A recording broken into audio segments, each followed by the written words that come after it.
In today's episode, we are featuring a very special and exciting guest who is passionate about his art of choice, photography. Gavin Boulware is a photographer who currently focuses on maternity and engagement photography.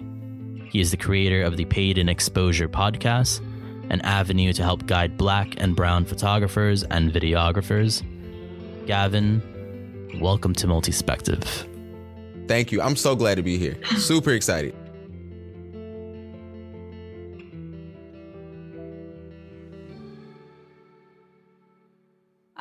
So I'm going to ask you, to our listeners, they do not know exactly what it is you do. So just a little heads up. Gavin is a fantastic photographer. Amazing work. And yeah, when you guys get a chance, we'll put some stuff up there in the description so you guys can see some of his work. When you do travel, do you find that you see things through the lens of a photographer? Absolutely. I think when I go places, I actually don't look at people, like shooting people. That's not my thing. When I go places. Now, clearly, as you guys, you've shown and you talked about, I shoot people 99% of the time. But when I go places, I do look at landscapes, and I do think of stuff as though like, hey, it would be cool to have a photo shoot here. Just to give you an idea, when I was in Brazil, we're at the beach and they have like these like mountain type coastlines there, right? And I'm like, I never get that at home. They have, some of their streets are just purely just cobblestone that's down there near the water. And it's like not just one little side street. It's like a whole block. I'm like, I never get that at home. So it was super cool to go there. The architecture in Australia is ridiculous.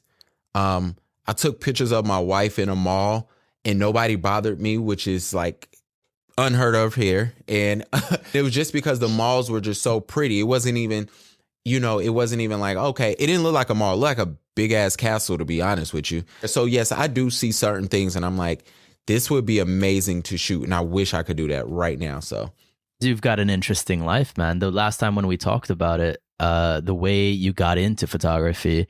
So, I mean, for our listeners, maybe you can retell the story, but what we do know is that it was your wife who was your girlfriend at the moment, at that time, that kind of pushed you to like follow your passion or find your passion. So can you tell us how you got into photography? Before I even met her, Facebook had just it was coming up. Facebook was on the rise. And I was very early to Facebook, like when you needed permission to get on there from somebody in college. And all of my friends were still on MySpace.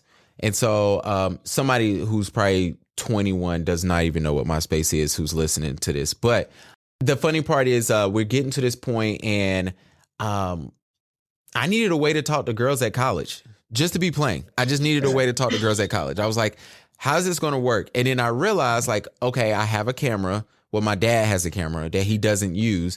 And everybody needs pictures for MySpace and Facebook.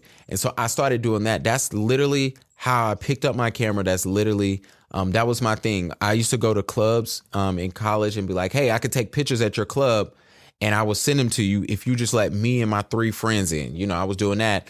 Now, everything changed for me when this young lady at my job, who's now my wife, I was telling her, I was like, hey, I think I need to quit. I think I'm about to find a new job. This isn't working for me. I had just bought a home at that time. And I was like scared because I was making like decent money serving as a server at a restaurant, at a hotel. And so it was super cool. I was making good money there. Mind you, I'm 21. So good money is like, it's not a lot, but it was good. And then I had went to corporate in the same hotel chain. I used to work for the Ritz-Carlton for like 7 years. I went to the corporate side and now my salary had pretty much got slashed by like a third, like how much money I was making. Cause now I'm at a cap now. Now I'm getting paid hourly versus then I was getting tips and hourly, which was ridiculous. And so I have this fancy job. I got this nice title and no money. And I kid you not, I go to my GM. I'm like, hey, I need a raise. And he looked at me and said, can you just ask your parents for money? And I remember sitting in his office boiling. Like, bro, I am broke. Like, I just bought a home. I'm broke as hell. And you're telling me to go ask my parents, and I'm an adult. Like, no, it's not going to work. And anyway, I'm talking to her and I'm telling her my frustration. And she goes, well, why don't you just start charging people to take pictures? And I was like, what? Like, what are you talking about? Because it didn't click for me. And then she goes, you're taking all of these pictures and you're charging people. If you're charging people, you're charging people nothing. I'm going to tell y'all the truth. My first photo shoot I ever did, it was 3 hours. I charged $25, which is ridiculous. And you've got a supportive partner too. That's great, dude. She was just pushing you. I think I was reading in your blog that she also like got you a gift to like photography school. You went to school, like she funded it all and everything.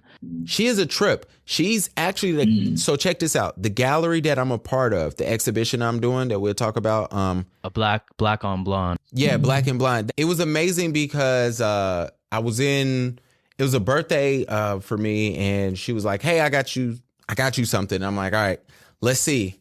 And you know how it's funny, like when you first get in a relationship and they say, hey, I got you something, you're kind of nervous. You're kind of like, let's see what you consider a good gift is. I don't know. It might be a terrible gift, but this is a great, amazing gift. And it was actually, it was a class to where this exhibition is now being held. So everything is coming full circle after like 8 years. But I go to this class, and the class was terrible on day one. Horrible. I would highly not recommend, if that is even possible. And it was funny because the lady who's over the whole organization, I told her this when I first met her.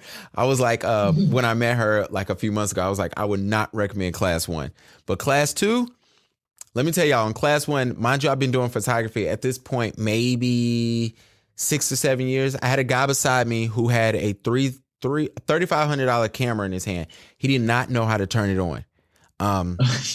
He was just some rich guy. He just had money and he wanted to be there, and he did not know how to turn a camera on. And I'm looking at him and I'm like, I want your camera. Like, that is the camera I've always wanted, and you do not appreciate it. And it was funny though, but I sat there, and I remember I told my wife when I got at that time my girlfriend, called her and I was like, look, I don't think I'm going back. Like, I'm gonna give class 2 a chance, but I'm not going back after that if I don't get what I need. And I remember I'm sitting there, and in class 2, I realized I knew nothing about photography, and my eyes were just open. I was just like, what in the hell have I been shooting for the last like 6-7 years? I've been shooting nothing, I figured out. But yeah, it was amazing experience. So I really like that you're like super susceptible to like changing your ways. It's like a true entrepreneur. Like, you really listen to different people and like watch other people's process and their artistic process and their business process, and like take on these little things into your own life, and it just makes your life so much more efficient. So when you are shooting, it is an art, photography for sure. Like, you're capturing a moment, but it is also a business for you. So like, when you are shooting, do you feel like you're shooting art, or are you shooting it for the money? Like, what is it more for you? That is a great question. Let me tell you, I told y'all this in our first meeting. I'm like, y'all ask the great questions. The reason why that's a great question before I answer it is because this last 2 weeks, the last 2 episodes of my podcast have been, are you an artist or are you just a photographer? And as of late, I started seeing myself more of an artist. And I would say the last like year or so, because I was trying to create certain things. Before then, I besides the fact of trying to talk to girls, right? I was purely doing stuff for business, right? I was literally like, all right, this will make money. This will be the easiest amount. And, I was doing great. Hopefully the IRS never sees this, but like, I was making so much cash money. I was making more than what I was making at work. And it was great. It was just fun. And, it was just an easy thing. I was just like, hey, as long as I make this. And then I started realizing like, I'm not getting nothing out of this. I'm not making enough that even though I'm making more than what I'm making in my 9 to 5, I could be making more and I'm not making enough. A lot of times coming out. So now when I go in there, I have a conversation with everybody I shoot. It's just a consultation. We sit there, we talk about what you want your work to look like, what you expect it to look like. How can I help you achieve those things? I let people know, look, I'm about to make you get a little bit out of your comfort zone. I know you don't like doing this. I had a guy probably a month ago. He's like, look, I'm not smiling. I don't like to smile. He laughed the entire shoot. He was serious though. It took a while. It took about 20 minutes to get him to smirk. And then I found to get him to start laughing. And by the time we got done, he was like, where did you get all these smiling pictures at? I don't even remember laughing. I was like, this is what I do. I'm going to get you to laugh and have fun at least. But yeah, so now I started looking at certain things as the art because it's like, I do want my work to be here once I get done. And once, because I don't know how much longer I really want to be taking pictures. I know I want to be in this realm. I would love to be, look, if I could get paid great to just be a podcaster, I would do it. You know what I'm saying? It's super fun for me. Photography, I would love to be just a photography educator of some sort. So that's the goal now. But You told us last time we had this pre-call, you were talking about like being unapologetically you, and your fans, your people will come and flock to you. If you are true to yourself and true to your own art, people will come. You mind talking about that again? You said something. I forget the exact wording that you used. It was beautiful. I believe, let me put it like this. I don't want to call it a breakdown because I think that'd be disrespectful, but I was at a point in my life maybe like 2 years ago, and I was just in a rut, just mentally and artistically especially. I was just not there, and I was just so upset. I didn't know what it was, to be honest with you. And I called a friend and I hit her up and I said, her name is Lala. And I called her. I said, hey, I'm stuck. I don't know what I'm doing. And she said, she started asking me all these questions. And so I'm like telling her, and I'm like, look, so as you guys know, the way I look here in my city, I was born and raised here in Charlotte. So it's not that I don't know nobody else that looks like me in this city. One. And then two, I'm from here, so I know a lot of people. So I say that to say it's easy for me to get recognized because I have a good social media following. So people find me, they come up to me and speak to me. And so I was telling her, I said, hey, sometimes when people come up and speak to me, it gets a little weird. It gets a little hazy because now I feel like I have to be somebody that I'm not. And she looked and I was telling her, I was like, said I was shooting a girl one time and I never met this lady nowhere.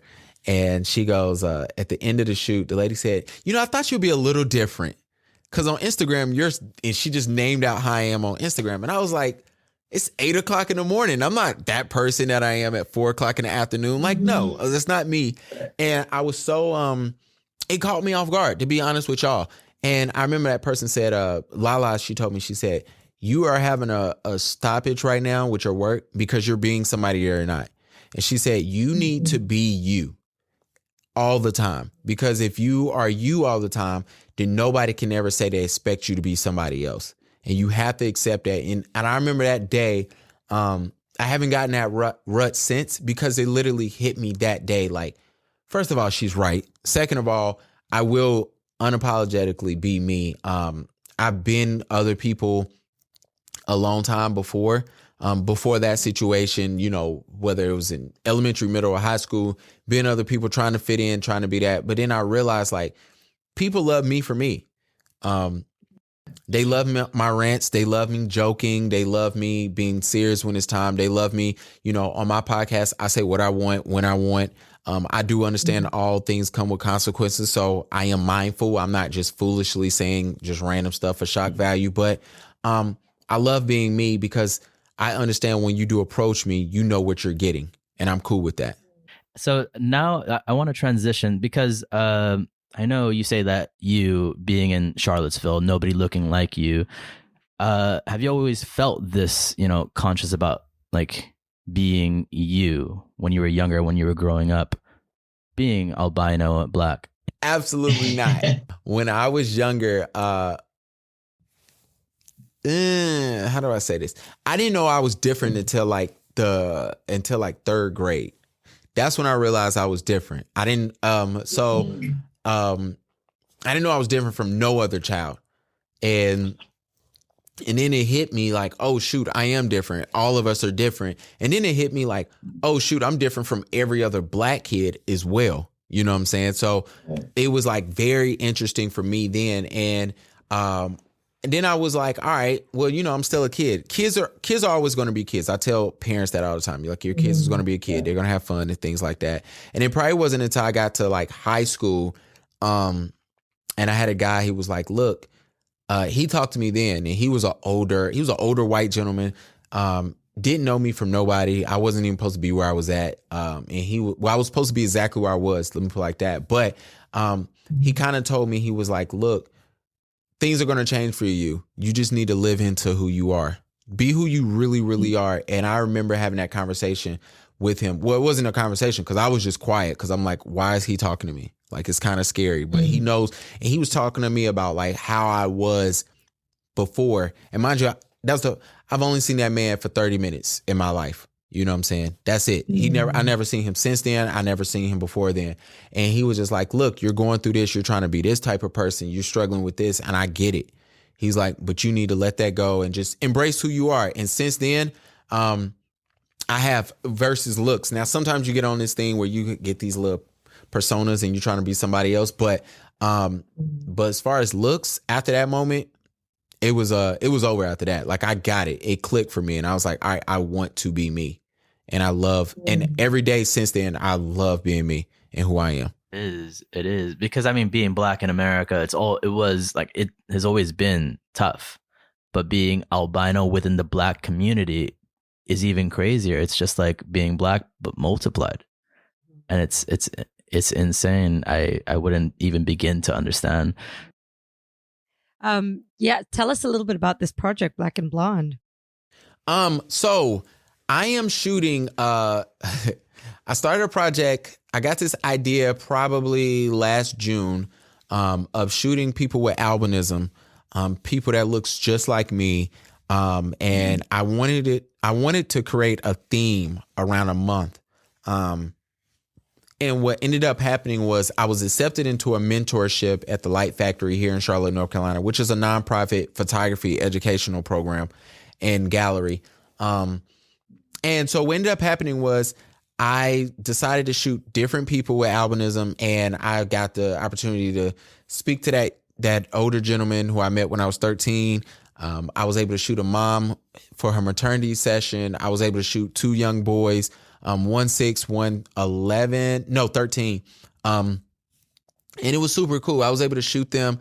My goal was to shoot them in everyday scenarios where we see ourselves, right? So I have one session, I shot a boy literally in a living room. I shot another boy in a library. I shot a mom, everybody, not everybody, but the women that choose to do so, they're able to see themselves as a mother, and everybody can relate to a mother in some type of way. And one guy, I got him, he really talked about God and how much he loved God. And so it was super dope. And then we shot in front of a church. My professor hated it. And so my professor was just like, this doesn't tell a story. So I was like, all right. So I go to this guy's house, and he had his Bible with him. And he got on his basketball shorts, his sweatpants, his hoodie on. And he's like, man, I'm just waiting for you to leave so I can just start smoking my cigarettes. And I'm like, go ahead and do it. So he had his Bible in one hand, and he was smoking his cigarette in the other hand. And it was just so funny just to witness that. And he was like, man, this is what I do. I sit outside every day. Is that part of the exhibition? Is that going to be in the exhibition? Yes. So he's like, man, this is me. I read my Bible and I smoke my cigarettes every day. He was like, I enjoy it. So it was a great opportunity.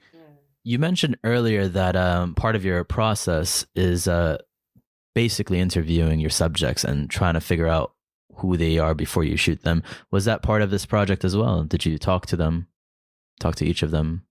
So I learned that during this project because I did a shoot, the guy in the church, right?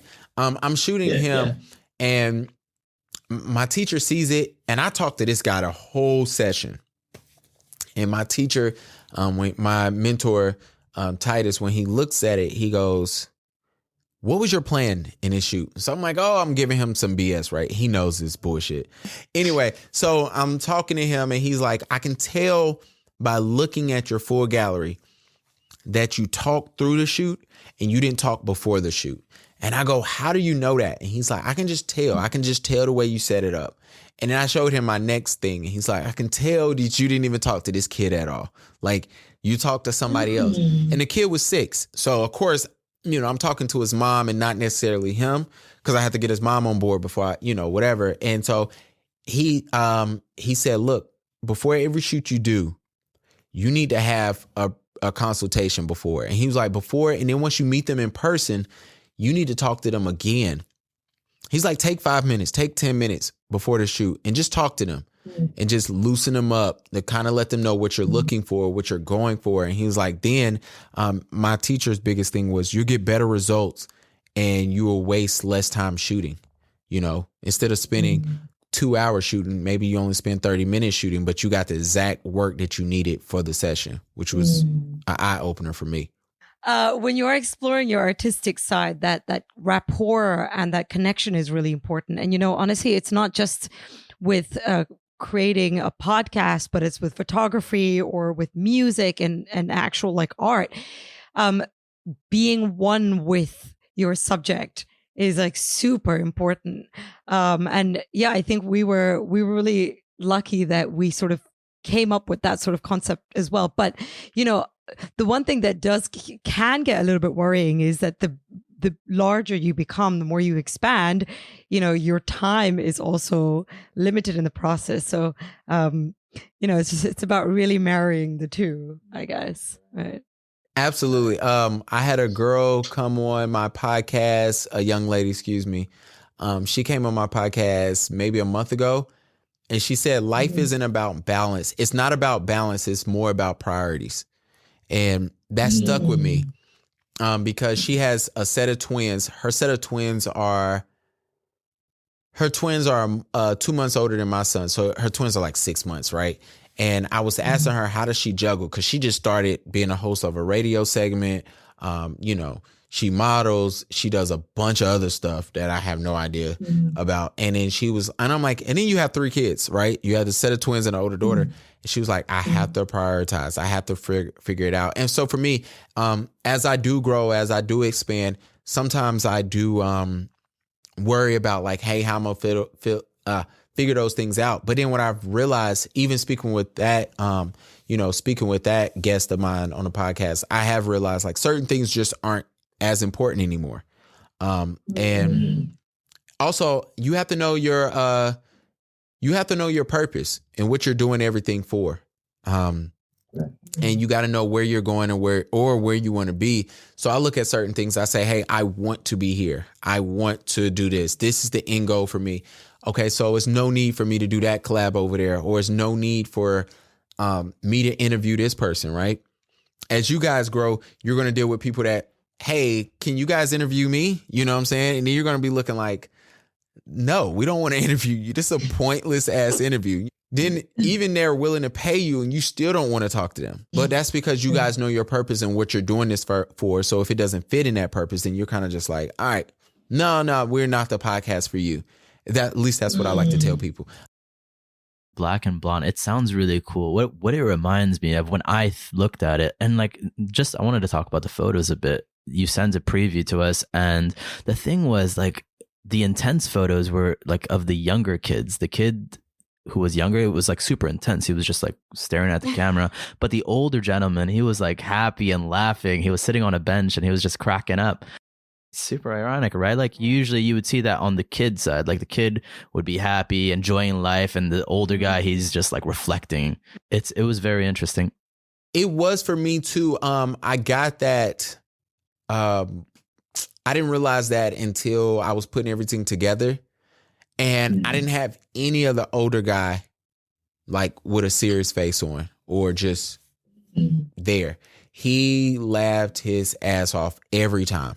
And I asked him, how did you get here? And he was like, man, I've been through so much. I've seen so much. He was like, I'm just glad to be here.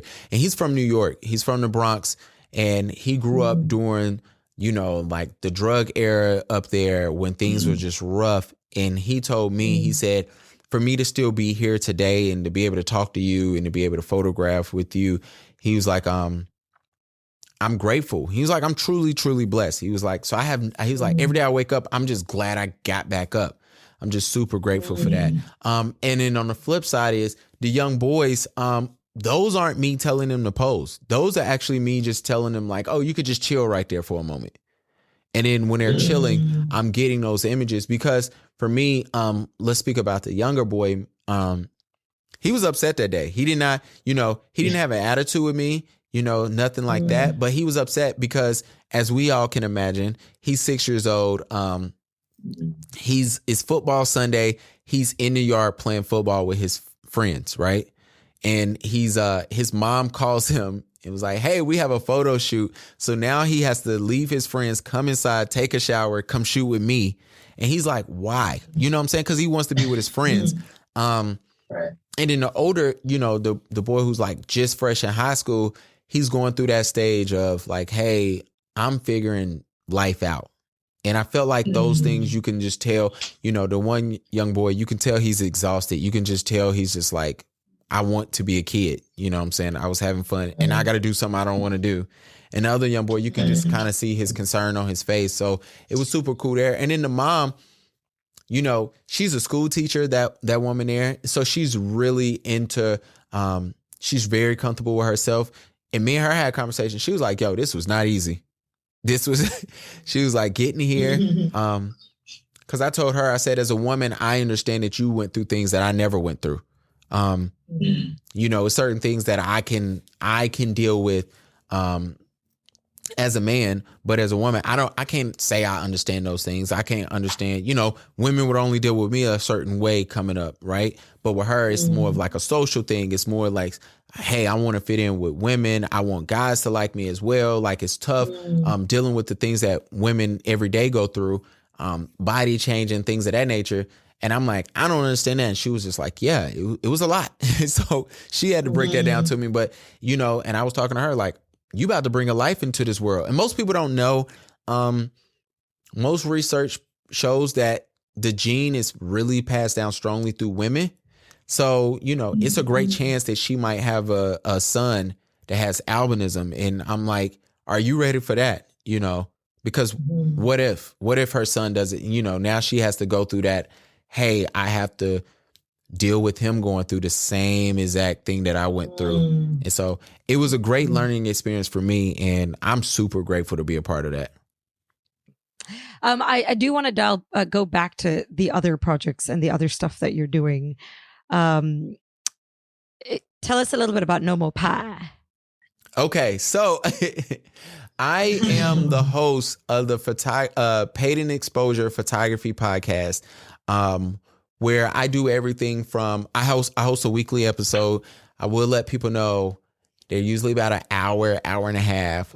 Sometimes they run over because I got a lot of trash to talk that week. But it's one of those things where I look at it as a way to educate photographers and to educate myself because it forces me to research photography. It forces me to figure out what cameras are coming out, who in the industry really is talking about what they're supposed to talk about, right? So we have a hashtag, which is right behind me, I guess over the shoulder. Yeah. So we have it. It's called No More Pie, which stands for No More Paid in Exposure, because tons of people, and it's all creatives across multiple mediums, right? We get hit with, hey, can I just pay you in exposure? Can you just do this for me? Because I really need you. You don't even know I exist, but hey, can you do this for me? And people think they can get away with it. So my goal every day is I try to explain to photographers different tools so they can stop doing things as an exposure. So this week, we talked about creating emotional driven images, right? Last week, we talked about artistry over photography. I've talked to people about how to actually do collabs, how to actually give away a photography photo shoot, you know what I'm saying? Which sounds easy, but people don't know how to do it. Talk about pricing. We talk about locations, how to use your camera, what you need to put in your contract because nothing is fun about getting sued. So, you know, things of that nature, we try to do. So it's every week. I encourage, if you are a photographer or a videographer, to tune in. If you're not, tune into the last half of the podcast, unless you just love photography. Then you can tune into the first half, because at the end we do talk about culture stuff, whether it's music, whether it's just random news, whether it is, who knows, you know what I'm saying? We just talk about anything at that point. But yes, and I had to create this podcast because the name is funny enough, because I was approached by a friend of the family. That's what it is. Let's call it that. A friend of the family hit me up and he said, hey, I want you to meet my boss. I want you to sit down with my boss. My boss is super big. And I hate when people say that. Like, when you have to let me know somebody's big, then they're probably not big at all. I was like, all right, cool, whatever. So I'm getting ready for this thing. They're telling me this person is in charge of Charlotte Fashion Week. So I'm like, oh, this is going to be great. Never heard of Charlotte Fashion Week, but I'm like, I can't wait to meet this person. So I go to this meeting.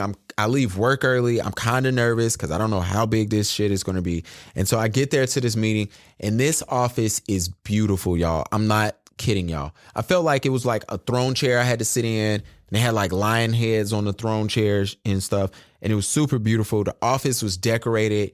It was a mess, but you could tell, like, the office was huge, but you could tell this person loves style and fashion in general.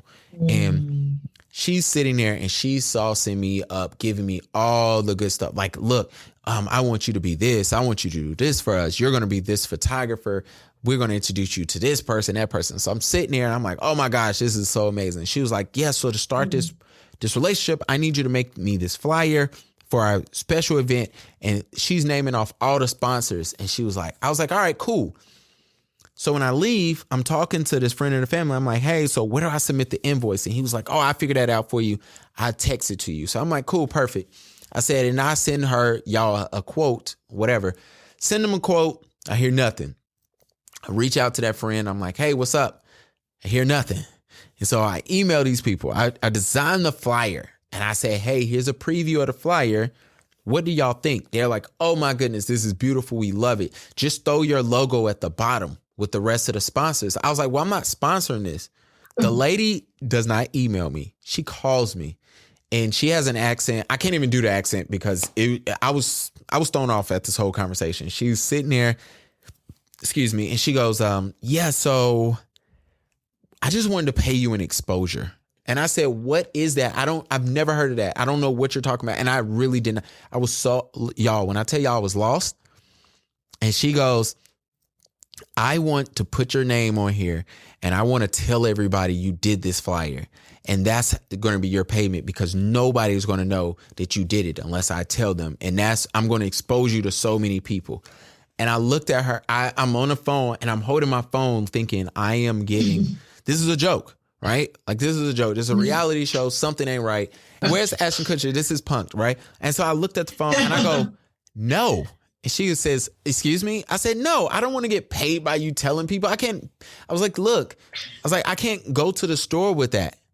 She was like, I can give you a ticket to the event. I was like, look, I'm doing work for you. I said, how about this? You pay me what I want and I buy a ticket to your event. And then she was just like, okay, we're going to have to revisit this. And then we get off the phone and I never hear from this lady again. Now I've ran into her 3 times since then. And every time I see her, she just runs into a different direction. She's just like, all right, I'm done with you. I'm done with Gavin. So like with paid in exposure, it's kind of basically, I mean, it's going full circle now because your then girlfriend, now your wife, she was pushing you to like, know your worth and like, show people that your art is worth something. And now you're basically doing that to the masses and you're telling like this huge community of like photographers that know your worth. You need to get paid for this. Absolutely. Because it's easy for photographers to get suckered in and to get tricked into thinking that I have to do this for free or I'm not worth anything. I always look at everybody and I say, hey, if you're doing something, and especially if you're good at it, are you cool with saying, hey, what I did this for was worth 0? Right? Am I cool with that? Am I cool with living with that? 9 times out of 10, you're not. So my thing is always, since you're not cool with that, don't do it for nothing. And there has to be a starting point. Now, I know some photographers that are way overpriced, right? And I know some photographers that's not priced high enough. In a perfect world, I would be priced higher, per se.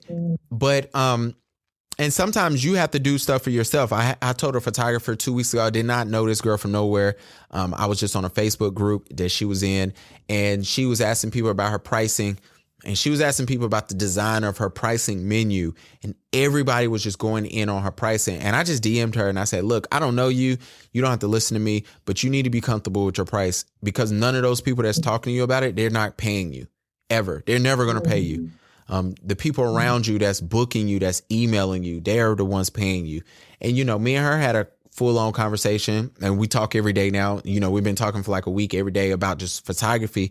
But it was, every day, every week, I get to talk to some photographers about pricing and, just getting their worth and understanding their worth. So it's a beautiful thing. And I'm super grateful. I actually love doing my podcast now. The other two, meh, they was cool. Oh, that's the thing though, right? Like it's when it comes to pricing something like this, like art is such a subjective thing, and like different people value it so differently, as opposed to like a physical tangible product where, you can actually calculate your costs of your item and then have a markup to it. It just doesn't work that way with art. So it can be really confusing for an individual and does require a lot of experimentation, right? Absolutely. I'm going to ask one last question. And that is, what message would you like to get across to our listeners as an artist and as an entrepreneur? The biggest message I would want to let everybody to know, to figure out is you need to figure out your purpose in life, whatever that is. Figure out what you're doing. The minute that you figure out your purpose, everything becomes clearer, everything becomes easier, everything makes sense. It takes a while, but I always tell people this. When finding your purpose, this is how I started at it, and this is how I ended at it. I figured out what I love to do, what I would love to do for free. Like if I was, let's say, one day I'm gonna hit the lottery, right? And I'm gonna be worth so much money. If I hit the lottery, would I still take pictures? I absolutely would. If I hit the lottery, would I still do a podcast? I absolutely would. Then I have the money to put behind the podcast to really make it what it's supposed to be. And so I figured out what I would do for free. And then my purpose was, I figured out how I can help people in doing that. And that's a great start, And so now I understand what my purpose is. And that's using this podcast, is using photography to give back, to educate folks, and in educating folks and educating people, I'm able to allow them to reach their dreams and fulfill their purposes and do what they want to do with it. And that was amazing for me. It was a beautiful thing. And so I'm saying all that to say, find your purpose, reach out, help someone, ask questions, educate yourself. A lot of people don't like being educated. And I'll tell everybody, I say YouTube University was the greatest educator ever. I can't stress that enough. And because once you do that, once I started doing that, I stopped doing stupid shoots that had no purpose. I had a model voice memo me her idea on a free shoot for her, right? And my wife heard it, and as soon as the thing clicked off, she said, that was the dumbest idea I've ever heard in my life. And to be fair to y'all, my wife was 100% correct. It was so her shoot had no purpose. Literally. She wanted a football themed shoot, and she didn't even watch football, and it was just pointless for me. And I understood then, now that I have a son, I understand that, like, I can't go out randomly and just do shoots doing this and that. I'd rather be home. You know what I'm saying? If you're getting me out the house, away from my wife, away from my son, away from my edits, away from my podcast, it better have a purpose. So please, sorry to give y'all a long-winded answer, but please find your purpose. And I promise you, life will get a lot simpler and you'll be a lot happier. Gavin, thank you so much, man. You are a thriving member of like any community you're in, really, man. Like Reddit, the photography community, you are just an inspiring person. I dig it. Look, I appreciate y'all. This is amazing. Just everything y'all do. I do need to give y'all flowers while I'm here. Just the way y'all set this up, just the way y'all handled yourselves, just the way that the research you did. I have to let everybody know, as podcasters, anybody that's listening to this, I know you may not be a podcaster, but I'm telling you, podcasting is not an easy job. It's a fun job. It's a rewarding job at times, but it's not easy. We appreciate you, man. Before we close, man, we're going to give you the time to like plug anything in. What would you like to say? What upcoming projects do you got going on? So yes, thank you for that. Please, I keep it short and simple. Just follow me on Instagram. I am _Gavin B. Follow my website. Check out my website, gavinboulware.com. And please check out the Black and Blonde tab on there. It's an exhibition. If you're in the States, if you're in North Carolina, if you're in Charlotte, please check it out.